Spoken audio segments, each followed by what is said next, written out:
A thing that's occurred to me recently, it's been a really important realization, is how addictive negative thoughts can be, and how addicted to them I was or am, and how much I can get drawn into that, and kind of how destructive it can be.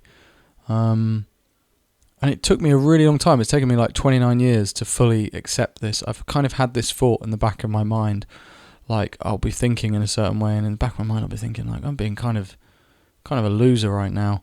I mean, pretty negative, but I couldn't fully kind of accept this. And yeah, I realised it, I don't know, a couple of months back. I thought like, I don't know what changed, but I suddenly sort of thought like, if I'm to kind of survive and do well and get by, like I have to kind of let go of these thoughts and this kind of wallowing in self-pity or bitterness or misery or whatever else. There can be most of those things, like there can be a healthy amount, I guess. But the problem with them is, I've found, and I don't know if other people relate to this or not, but I've found that like those feelings, they actually feel quite good. They're not in some sense, they're not really bad feelings. They're bad in terms of the consequences they have in your life, and they're bad in the sense that they're imperfect. They're not what you want. They're not your first choice. Or maybe they are sometimes, but they're compulsive. There's something about them is very enticing. It's I distinctly remember the first time I became aware of this. I remember when I was in like year 8, which I guess if you're an American is like grade 6 or something. It's when you're 12 and 13, and they were doing this award ceremony at my school, and they were giving out the end of year awards. And bear in mind, right, I didn't try hard at school at all. I never did I basically used to be, they had an automatic system where if you didn't do your homework, it was an automatic detention. There was no like, it wasn't kind of the teacher's decision even really. It was just if you sorry about that, if you missed out on an important piece of homework, you went straight to detention. And I was in detention almost every day. Like it meant you missed the first half hour of your lunch. So you could then go and get your lunch afterwards from the cafeteria, and you might have a bit of time to run around or whatever. But you missed half an hour of that hour's break. You had to just sit in the detention room and like do work or whatever. And I was crazy. I just wouldn't do it. I just would go home and I'd just be like, when I would leave school work was not even a possibility. I just wouldn't even consider it. I absolutely refused. It was to some level unconscious. It was just like, I'm home. Like, I'm just going to play computer games. My parents would be like, have you got any homework to do? And I'd just be like, nope. I did it on the bus or whatever. I'd just fucking lie. Anyway, so I didn't try hard. I didn't excel at anything. I didn't put any effort into anything. And then these award ceremonies would come around, and I'd have to sit and like watch people going up for awards. And I remember watching it, and all these people getting awards, and I was saying it to my mate. I was like, this is fucked up, man. Like, we never win anything. This is fucking bullshit, man. This is so unfair. And he was kind of like, I guess so. I mean, what would we win? And I was like, yeah, whatever, man. And in my head, like, I was thinking, like, this is so fucked. And I remember being like, I've never won anything in my life, bro. Like, I never win any prizes. I never win any awards. And it's like, why would I have done? I didn't take any of the necessary steps to do so. And I remember having that feeling and really like kind of enjoying dwelling on that feeling excessively, like, I never win anything, everyone else gets these prizes and I don't. And then I remember a voice in the back of my head being like, what are you talking about? Like, that's so ridiculous, like, why should they give you an award? This is just so stupid.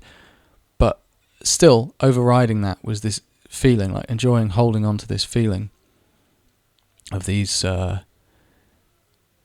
negative thoughts, and yeah, that continued well into my adulthood, and I'm sure it will continue, from this point. I'm not saying I'm like cured of it or I've stopped doing it or something, but recently I fully accepted and realised that, like, just because something feels good or it feels right, it feels kind of instinctive, that doesn't mean it is right. Because you get sometimes into a mode where I get into a mode where I kind of think I should kind of like go with my feelings and go with my instincts and go with my gut and kind of like allow myself to just be. And like, actually, sometimes I think that's not the case. I think sometimes we have like bad impulses and tendencies, and it's good to try and curb those.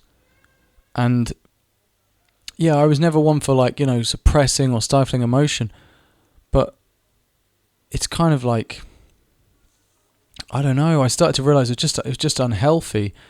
And you can talk yourself through these feelings in your head, and you can sort of say like, okay, well, imagine if I was the same, except I lived in a third world country. Because I get into times where I see, for example, other artists, and they have access to studios and producers, mixing engineers, which God knows I could probably do with, and they collaborate with other artists, they have audiences and stuff, and I haven't done for a while, but in the past I would get very, very depressed about this. And then I started to just think, well, okay, like, my computer fucks up, and like, I have to deal with a lot of normal day-to-day stuff that doesn't get in the way of most artists. But at the same time, imagine if I was, like I say, living in a third world country. The obstacles I would face, by comparison, would be virtually insurmountable. Like, I wouldn't be able to achieve probably any of the things I want to achieve, like, let alone all of them. And it's helpful to remember that, and also to remember that fairness in terms of the universe, it doesn't really exist. It's a made up concept, like to say something is unfair. Well, unfair relative to what? Because if we're going to kind of start, charting people's experience in terms of fair and unfair based on the way we interpret that word, well, then things are very fair for me compared to how they are for other people, but really it's a non-existent term. It's meaningless. It's not useful. It's good if you're playing a game. It's good if you're running an organization or a business and you need to deal with employees, you need to treat people fairly. It's good in a family unit or whatever else. But if you're thinking in terms of life and the universe, and you're trying to apply fairness to it, then you're just barking up the wrong tree. Like, it doesn't make any sense. It's a nonsensical concept, really.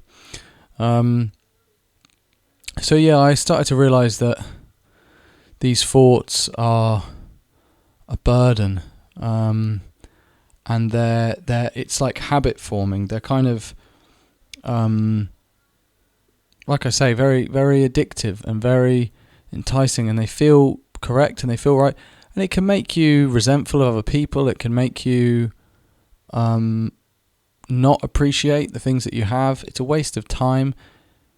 It's also not very pleasant. Like, you probably wouldn't want to be around someone who was expressing those kind of things. And so you probably shouldn't want to be in your own mind while you're having those thoughts, And sometimes the alternative is more like sobering, and it's more like it's kind of like if you're sitting in a dark room, and like opening the curtains, it's kind of like, it's kind of cold and horrible in a way, like the white light streaming in, but ultimately it's better and it's healthier, and you can actually wake up and you can see what's going on around you, and you should do it, rather than kind of sitting in a dark room festering.